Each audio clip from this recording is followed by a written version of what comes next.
Hello friends, मैं मनप्रीत सिंह स्टडीम G K and G S पर आप सभी का स्वागत करता हूं। दोस्तों, इस वीडियो में हम जनरल अवेयरनेस के एमसीक्यू डिस्कस करेंगे। ये एमसीक्यू प्रीवियस एग्जाम में यानी जो 2019 के एग्जाम हुए थे उसमें पूछे जा चुके हैं। Let's start now. दोस्तों, फर्स्ट क्वेश्चन है, आपको बताना है कि बकमिस्टर फुलिन एक अप्रूव है, यानी बकमिस्टर फुलिन किसका अप्रूव है। ये एसएससी सीजीएल 2019 में पूछा गया क्वेश्चन है। दोस्तों, बकमिस्टर फुलिन अप्रूव होता है कार्बन का। दोस्तों, अब हम कार्बन के बारे में पढ़ लेते हैं। कार्बन को हम पूरा पढ़ेंगे। कार्बन की खोज की थी दोस्तों एंटोनियो लावोसियर ने 1789 में। कार्बन एक अधातु है। सबसे ज़्यादा पूछा जाने वाला एग्जाम में क्वेश्चन है, कार्बन क्या है। कार्बन अधातु है। दोस्तों, कार्बन आवर्त श्रेणी में 6 नंबर पर आता है, यानी उसका परमाणु क्रमांक 6 होता है। कार्बन पी ब्लॉक का तत्व है। दोस्तों, आवर्त सारणी में 4 ब्लॉक होते हैं, S block, P block, D block और एफ ब्लॉक। तो उसमें पी ब्लॉक में कार्बन आता है। और अगर आपसे पूछा है कि कार्बन कौन से ग्रुप में आता है, तो 14 ग्रुप में कार्बन आता है। इलेक्ट्रॉनिक विन्यास क्या होता है कार्बन का। दोस्तों, इलेक्ट्रॉनिक विन्यास होता है हीलियम 2s2 और 2p2। अगर हीलियम नहीं दिया हो तो इसका इलेक्ट्रॉनिक विन्यास होगा 1s2, यानी 1s2 हो जाएगा इसका इलेक्ट्रॉनिक विन्यास। आई होप कि आपको यहाँ तक समझ में आ गया होगा। नेक्स्ट है दोस्तों, कार्बन के समस्थानिक क्या होते हैं। कार्बन के समस्थानिक यानी कार्बन के आइसोटोप। तो दोस्तों, कार्बन के 3 आइसोटोप होते हैं। एक होता है कार्बन 12, एक होता है कार्बन 13, एक होता है कार्बन 14, यानी कार्बन 12, कार्बन 13, कार्बन 14। दोस्तों, एग्जाम में बहुत बार क्वेश्चन पूछा जाता है कि कार्बन डेटिंग में कौन से कार्बन समस्थानिक हम यूज करते हैं। तो दोस्तों, हम कार्बन डेटिंग के लिए कार्बन 14 का यूज करते हैं, क्योंकि ये रेडियो एक्टिव तत्व होता है। ये रेगुलरली डीके होता जाता है, यानी कम होता जाता है। तो इसका हाफ लाइफ होती है 5300, यानी 5300 साल। तो इसका अनुपात हम लेते हैं कार्बन 12 से, यानी कार्बन 14 का अनुपात लेंगे कार्बन 12 से। तो इससे हम फाइंड करते हैं प्राचीन तथा पुरातात्विक अवशेषों की आयु। जो भी एंशिएंट वस्तुएं हैं उनकी आयु हम कार्बन 14 से फाइंड करते हैं। तो याद रखना, अगर आपके एग्जाम में क्वेश्चन आ जाए कि कार्बन डेटिंग के लिए कौन सा कार्बन समस्थानिक यूज किया जाता है, तो वो हो जाएगा कार्बन 14, यानी कार्बन 14। ये रेडियो कार्बन होता है। आई होप कि यहाँ तक आपको समझ में आ गया होगा। नेक्स्ट है कार्बन के अप्रूप। दोस्तों, अगर पदार्थ एक से ज्यादा रूप में पाया जाता है तो उसको हम बोलते हैं अप्रूप। तो दोस्तों, कार्बन के बहुत सारे अप्रूप होते हैं। हीरा होता है, ग्रेफाइट, चारकोल, फ्लोरीन। तो दोस्तों, इसमें हम 3 ही अप्रूप पढ़ेंगे, क्योंकि हमारे एग्जाम पॉइंट ऑफ व्यू से ये 3 अप्रूप इंपॉर्टेंट है। फर्स्ट है हीरा। दोस्तों, हीरे में सबसे ज्यादा पूछा जाता है उसकी संरचना। तो हीरे की संरचना होती है त्रिआयामी चतुष्फलकीय। याद रखना दोस्तों, हीरे की संरचना होती है त्रिआयामी चतुष्फलकीय। दोस्तों, ये डायग्राम में आप देख रहे होंगे कि कार्बन से 4 कार्बन परमाणु जुड़े हैं, तो इसकी संरचना हो जाएगी चतुष्फलकीय। ये विद्युत का कुचालक होता है। हीरा विद्युत का कुचालक होता है। कार्बन का शुद्ध रूप होता है हीरा। कार्बन का सबसे शुद्ध रूप हीरा होता है, और इसमें प्रबल सहसंयोजक बंध होते हैं। इसलिए हीरा सबसे ज्यादा कठोर होता है, क्योंकि इसमें प्रबल सहसंयोजक बंध होते हैं। तो हीरे कुचालक होता है, क्योंकि हीरे में कोई भी मुक्त इलेक्ट्रॉन नहीं होता। जो कार्बन की चारों संयोजकताएं फुल होती हैं, इसलिए हीरा विद्युत का कुचालक होता है। तो दोस्तों, आई होप कि आपको हीरा डायमंड के जो चारों पॉइंट है ये समझ में आ गए होंगे। नेक्स्ट है ग्रेफाइट। दोस्तों, ग्रेफाइट की संरचना होती है षटकोणीय वलय संरचना, और ये विद्युत का सुचालक होता है, क्योंकि हीरे में मुक्त इलेक्ट्रॉन पाए जाते हैं, और हीरा सॉफ्ट होता है। इसलिए ग्रेफाइट सॉफ्ट होता है, इसलिए हम ग्रेफाइट का लुब्रिकेंट के रूप में यूज करते हैं। दोस्तों, ग्रेफाइट का रंग कैसा होता है, ग्रे या ब्लैक होता है। जैसे पेंसिल के अंदर जो ग्रेफाइट होता है उसी कलर का ग्रेफाइट होता है। आई होप कि आपको समझ में आ गया होगा ग्रेफाइट। नेक्स्ट है फुलरिन, वेरी वेरी इंपॉर्टेंट। और फुलरिन पर एक क्वेश्चन आया था, जो हमने फर्स्ट क्वेश्चन किया तो फुलरिन का था। दोस्तों फुलरिन क्या है? दोस्तों फुलरिन को बकमिंस्टर फुलरिन इसलिए कहते हैं क्योंकि बकमिंस्टर एक साइंटिस्ट था जिसके नाम पर इसका नाम रखा गया बकमिंस्टर फुलरिन। दोस्तों इसकी संरचना होती है फुटबॉल जैसी, जैसा कि आप इसमें देख रहे हैं। दोस्तों फुलरिन में 60, 70 या इससे अधिक कार्बन परमाणु हो सकते हैं फ्लोरीन के एक अणु में।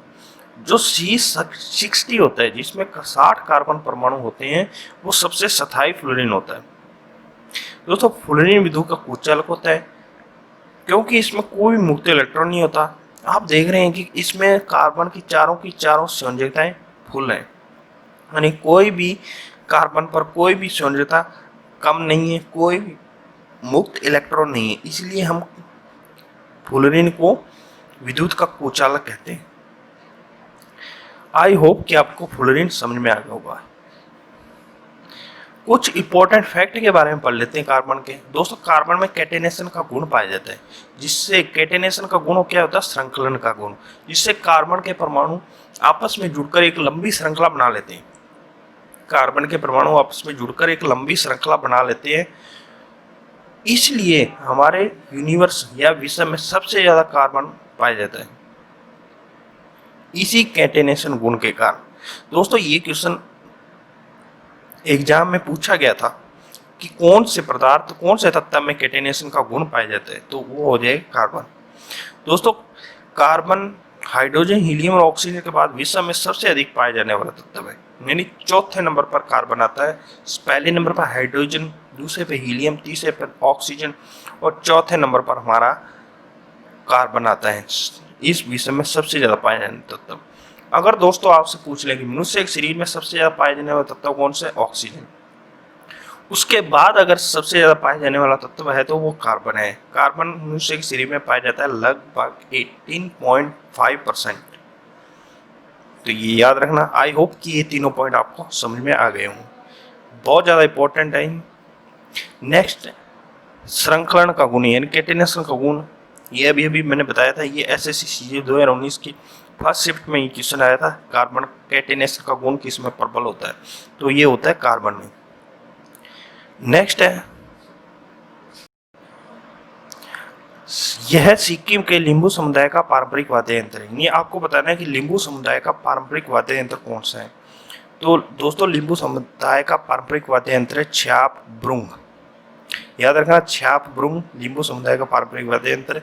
ये ऐसा होता है, ढोल जैसा होता है, जैसा कि आपको पिक्चर में दिख रहा है। दोस्तों लिंबू समुदाय मूलतः तिब्बत के दक्षिणी भाग का मूल समुदाय है। ये पूर्वी नेपाल, इंडिया के पूर्वी क्षेत्रों में जैसे सिक्किम, पश्चिम बंगाल, असम और नागालैंड में, भूटान में और म्यांमार में भी ये समुदाय पाया जाता है। आई होप कि आपको समझ में आ गया होगा। नेक्स्ट है दर्रा। उस दर्रे का नाम बताना है कि आपको, जिससे उत्तराखंड से तीर्थ यात्री कैलाश पर्वत या मानसरोवर की यात्रा के लिए जाते हैं, प्रयोग करते हैं। तो वो दर्रा कौन सा है? तो दोस्तों वो दर्रा है लिपुलेख दर्रा। ये बहुत इंपॉर्टेंट क्वेश्चन है, ये हाल ही में भी चर्चा में है। क्यों चर्चा में है, इस पर हम अभी डिस्कस करते हैं। दोस्तों लिपुलेख दर्रा नेपाल के दार्चुला जिला ब्यास गांव पालिका में है। भारत के उत्तराखंड राज्य के कुमायूं क्षेत्र है जो उसको तिब्बत के तकलाकोट शहर से जोड़ता है। यह दर्रा कैलाश पर्वत व मानसरोवर जाने वाले यात्रियों का विशेष रूप से इस्तेमाल किया जाता है। वो यात्री इसी दर्रे से होकर कैलाश और मानसरोवर जाते हैं। लिपुलेख और दार्चुला सड़क विवाद, नेपाल। भारत ने लिपुलेख और दार्चुला पर एक सड़क बनाई है, ये मानसरोवर यात्रियों के लिए बनी है। तो इस पर डिस्प्यूट है, यानी इसका विरोध कर रहा है नेपाल, तो इसीलिए ये बहुत ज़्यादा चर्चा में है। इस बार भी ये डिस्प्यूट चर्चा में है। क्यों? क्योंकि ये काला पानी और लिपुलेख ये एरिया डिस्प्यूटेड एरिया है। अभी इसको नेपाल ने अपने मैप में दिखाया है, जिससे कि इंडिया ने इसका विरोध किया है। तो ये डिस्प्यूटेड एरिया है, इसी से होकर लिपुलेख पास गुजरता है। तो ये इसलिए ये डिस्प्यूटेड एरिया बहुत ज़्यादा इम्पोर्टेंट है। डिस्प्यूटेड जो भी डिस्प्यूटेड एरिया होता है उससे क्वेश्चन आने के बहुत ज़्यादा चांस रहते हैं, इसलिए याद रखना है इसको। नेक्स्ट है पेंसी ला दर्रा। दोस्तों ये लद्दाख क्षेत्र में स्थित है। जोस्कर जो हमारी जोस्कर ग्लेशियर है, जो पर्वत श्रृंखला है, उसका ये द्वार है और ये सुरु घाटी में जोस्कर घाटी को जोड़ता है। दोस्तों सुरु नदी है जो इसके नीचे से होकर गुजरती है, इसी दर्रे में से होकर गुजरती है, वो सिंधु नदी की सहायक नदी है। आई होप कि आपको पेंसिला दर्रा समझ में आ गया होगा। ये याद रखना, ये जोस्कर का प्रवेश द्वार है, यानी द्वार है जोस्कर। नेक्स्ट है खारदुंगला दर्रा। दोस्तों ये भी बहुत ज़्यादा इम्पोर्टेंट है। यह लद्दाख सीमा पर यह दर्रा लेह के उत्तर तथा श्योक व निब्रा घाटियों में के प्रवेश द्वार पर है। लेह के उत्तर में श्योक और निब्रा घाटियों के प्रवेश द्वार पर है। दोस्तों ये सियाचिन हिमनदी यानी सियाचिन ग्लेशियर जाने का रास्ता है, इसलिए बहुत ज़्यादा इम्पोर्टेंट है। सीमा सड़क संगठन द्वारा ये अनुरक्षित है, यानी हमारी जो आर्मी सियाचिन ग्लेशियर पर रहती है उसको रसद पानी आपूर्ति कराने के लिए ये यूज किया जाता है खारदुंगला दर्रा। नेक्स्ट है बनिहाल दर्रा। दोस्तों इसी दर्रे से होकर हमारा NH-A1 राष्ट्रीय राजमार्ग गुजरता है।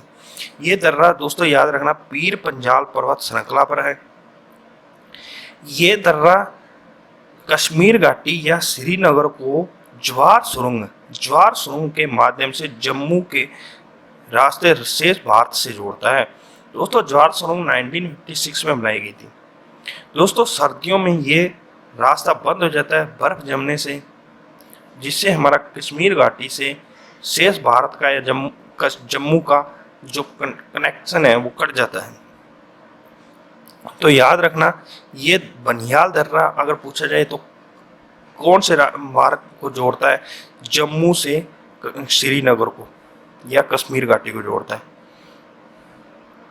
नेक्स्ट है दोस्तों निम्नलिखित में से कौन सा एल्डिहाइड है, SSC CGL 2019 में पूछा गया। दोस्तों याद रखना, अगर किसी भी वर्ड के पीछे नल या NaL लगा हो तो वो एल्डिहाइड समूह होता है। तो इसका सही आंसर हो जाएगा प्रोपेनल। अब इसका फॉर्मूला देख लेते हैं। दोस्तों ये होता है इसका फॉर्मूला एल्डिहाइड का, और ये है प्रोपेनल। दोस्तों ये 3 कार्बन को हम प्रोपेन बोलते हैं, और इसके साथ ये एल्डिहाइड का फॉर्मूला यानी एल्डिहाइड समूह जुड़ा है, तो प्रोपेन एल्डिहाइड, या इसको हम बोलेंगे प्रोपेनल, NaL या नल। अगर यहाँ 2 कार्बन होते तो मेथेनल हो जाता, 4 कार्बन होते तो ब्यूटेनल हो जाता, इसी प्रकार से आगे। थैंक यू दोस्तों। अगर आपको वीडियो अच्छा लगा तो मेरे इस चैनल को सब्सक्राइब कर लीजिए और इसको ज़्यादा से ज़्यादा शेयर कर दीजिए। थैंक यू दोस्तों।